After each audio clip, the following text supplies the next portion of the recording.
Hello दोस्तों, नमस्कार। मैं सुरेश सर अपनी class Suresh sir math classes में सभी बच्चों का स्वागत करता हूं और सभी लोगों का भी स्वागत कर रहा हूं। तो आप लोग आ जाइए, मैं लाइव आ गया हूं। आप लोग जल्द से जल्द आ जाइए। तो आज हम लोग कक्षा 9 की गणित का दूसरा चैप्टर है बहुपद। तो बहुपद में जो भी क्वेश्चन है उनका हम हल देखेंगे। तो पहला क्वेश्चन है कि निम्नलिखित व्यंजकों में कौन कौन एक चर में बहुपद हैं और कौन कौन नहीं हैं, कारण के साथ उत्तर देना है। ठीक है, तो यहाँ पे कारण के साथ उत्तर देना है हमको। लिखा गया है पहला 4x² - 3x + 7। दूसरा है y² + √2। तीसरा है 3√t + t√2। चौथा है y + 2√y। और पांचवा है x⁻10 धन y⁻3 धन t⁻50। तो अब हमको इसको सॉल्व करना है, तो हम लोग हल देखेंगे। तो पहले क्वेश्चन का हल देखिए आप लोग। तो सबसे पहले देखिए, इसमें पूछा है कि बहुपद है कि नहीं। तो बहुपद के लिए हम बता दे रहे हैं कि जिसमें यक्स शामिल हो और अचर पद, जैसे गिनतियाँ, अचर का मतलब 1, 2, 3, ये सब अचर होती हैं। तो इन दोनों का योग हो या घटाना हो तो उसको हम बहुपद कहते हैं। तो यहाँ पर देखिए 4x² - 3x + 7। तो यह एक चर में बहुपद है। ठीक है, यह एक चर में बहुपद है क्योंकि चर घात एक प्राकृतिक संख्या है। जो संख्या होगी घात की प्राकृतिक होगी। अब दूसरे में हम देखेंगे y² धन √2। यह भी एक बहुपद है क्योंकि चर घात एक प्राकृतिक संख्या है। ठीक, अब यहाँ पे 3√t धन t√2 यह बहुपद नहीं होगा क्योंकि जो चर बहुपद नहीं है, तो इसको हम बहुपद नहीं कहेंगे, ये हमारा बहुपद नहीं होगा। इसके बाद अगला है हमारा y धन y/2। यह एक चर में बहुपद नहीं है क्योंकि बहुपद जो है बटा में नहीं होता है। ठीक, तो यह भी एक बहुपद नहीं है। इसके बाद है x⁻10 + y⁻3 + t⁻50। यह भी बहुपद नहीं है, बल्कि यहाँ 3 चर बहुपद है। ठीक है, यहाँ पे 3 चर इकट्ठे हैं, तो इसलिए ये भी हमारा बहुपद नहीं है। अब हम लोग चलते हैं दूसरे क्वेश्चन पे। दूसरा क्वेश्चन कह रहा है निम्नलिखित में प्रत्येक में x² का गुणांक देना है। यहाँ पे देखिए x² का गुणांक कितना है। तो x गुणांक का मतलब x² के गुणा में क्या लिखा गया है। तो जैसे यहाँ x² लिखा गया है, तो इसके गुणा में हम अगर 1 लिख दें तो इसका गुणांक 1 कहलाएगा। तो किसी भी संख्या का जैसे है तो उसका गुणांक 1 छिपा रहता है हमेशा। तो चलिए देखिए, हम लोग क्वेश्चन पे चलते हैं। तो यहाँ पे हल पे चल रहे हैं। तो पहले का हल देखिए आप लोग। तो पहले का हल जो है 2 + x² + x। तो यहाँ पे देखिए x² है, x² का गुणांक पूछा है। तो x² का गुणांक कितना हो जाएगा, हम बताए अभी कि x² का गुणांक क्या होगा। अगर गुणे में 1 गुणे लिख दें तो x² का गुणांक क्या हो जाएगा, 1 होता है। ठीक है, तो x² का गुणांक यहाँ पे 1 हो जाएगा। इसमें देखिए दूसरे क्वेश्चन में है 2 - x² धन x⁻3। तो यहाँ पे देखिए हमसे पूछा है x² का गुणांक। जब हमसे x² का गुणांक पूछा है तो -1 है। ठीक है, माइनस साथ में रहेगा तो -1 हो जाएगा। इसके बाद π/2 x² धन पाई। तो यहाँ पे x² का अगर गुणांक देखा जाए तो π/2 है। अगला क्वेश्चन देखिए। अगला क्वेश्चन है कि √2x - 1। अगर यहाँ पे एक्स स्क्वायर ढूंढा जाए तो देखिए हमको यहाँ पे एक्स स्क्वायर कहीं नहीं लिखा गया है, एक्स स्क्वायर कहीं नहीं लिखा गया है, इसलिए हम क्या कहेंगे, इसका गुणांक 0 है। जब हमारे में कहीं भी नहीं लिखा गया है, एक्स स्क्वायर का गुणांक ही नहीं शामिल है, तो उसका गुणांक क्या होगा, 0 होगा। चलिए हम नेक्स्ट क्वेश्चन पे चलते हैं, क्वेश्चन नंबर 3 पे। इसमें लिखा है 35 घात के द्विपद का और 100 घात के एक पदी का एक एक उदाहरण दीजिए। देखिए, एक पदी, द्विपदी, तीन पदी। एक पदी का होता है जिसमें एक पद हो, ठीक है, जिसमें एक पद होता है उसको हम एक पदी बहुपद कहते हैं। द्विपदी का मतलब होता है जिसमें दो पद होता है।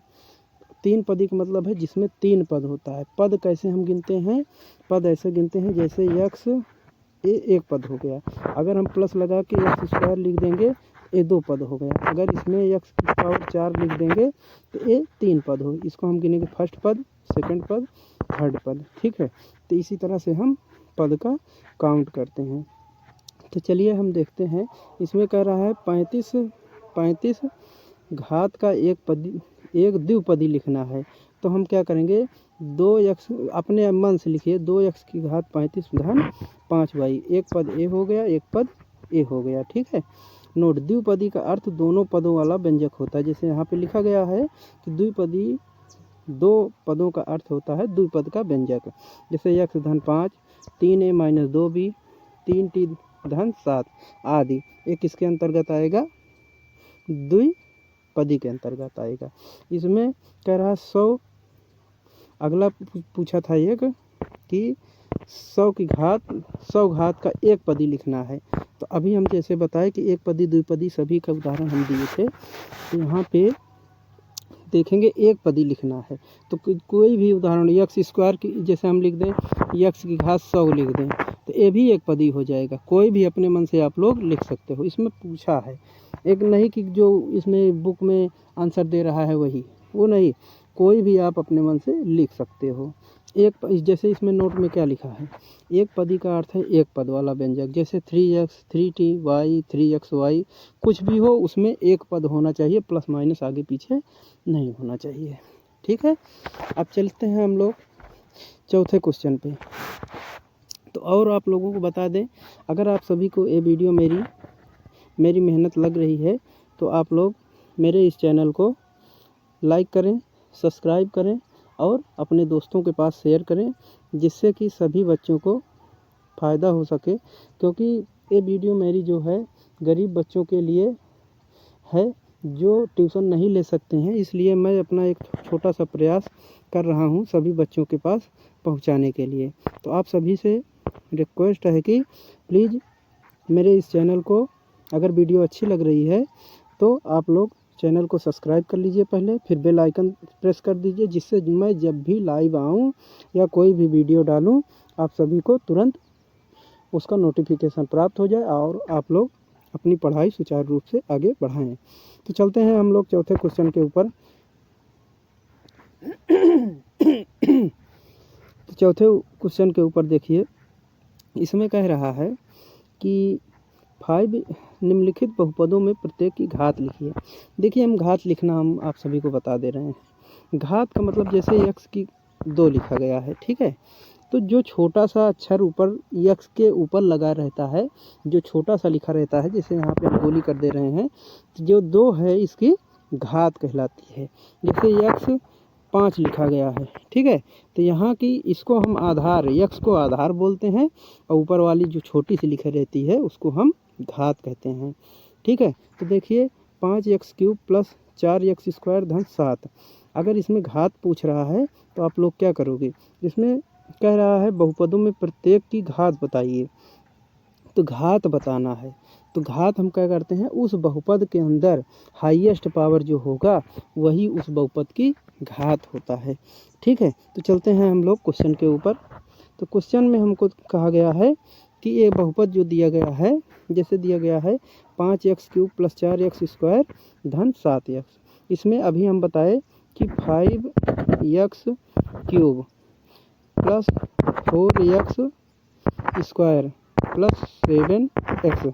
तो यहाँ पे एक क्वेश्चन लिखा गया है, तो इसमें x की अधिकतम जो घात लिखी गई है वही इस बहुपद की घात कहलाएगी। तो x की अधिकतम देखा जाए तो x बराबर की घात 3 ही लिखा गया है, तो इसकी घात कितनी हो जाएगी, इस बहुपद की घात 3 हो जाएगी। तो उत्तर में क्या होगा, बहुपद की घात बराबर 3। इस तरह अगर आप लोग लिखोगे तो क्या होगा, पूरा का पूरा नंबर मिलता है। तो चलिए दोस्तों, थोड़ी सी और जानकारी देख रहे हैं हम लोग।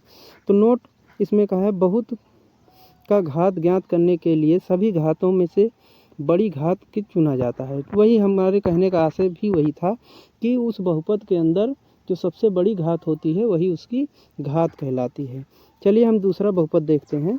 इसमें अगला बहुपद दिया गया है 4 - y²। तो इसमें सबसे बड़ी घात y की देखेंगे तो y का स्क्वायर है, तो बहुपद की घात क्या हो जाएगी, y² हो जाएगी। इसके बाद अगला बहुपद देखिए 5t + √2। तो यहाँ पे t की घात क्या है, अगर जैसे खाली t लिखा गया है, अगर इसकी घात नहीं लिखी गई है, तो अगर किसी की घात नहीं लिखी गई है तो उसकी घात हमेशा 1 होती है, ये हमेशा ध्यान रखिए आप लोग। अगला है जैसे 3 लिखा गया है, तो इसमें ना x है ना y है ना t, कोई भी चर नहीं लिखा गया है, तो इसकी घात क्या हो जाएगी, 0 हो जाएगी। तो चलिए ठीक है दोस्तों, आज हम लोग यहीं पे सेशन को एंड करते हैं और आगे वीडियो इसी चैप्टर की ओर डालेंगे। तो प्लीज़ आप लोग लाइक करिए, शेयर करिए और सब्सक्राइब करिए चैनल को, अगर आप सभी को मेरी मेहनत पसंद आ रही है तो आज हम लोग यहीं पे एंड करते हैं। तब तक के लिए आप सबको जय हिंद, जय भारत।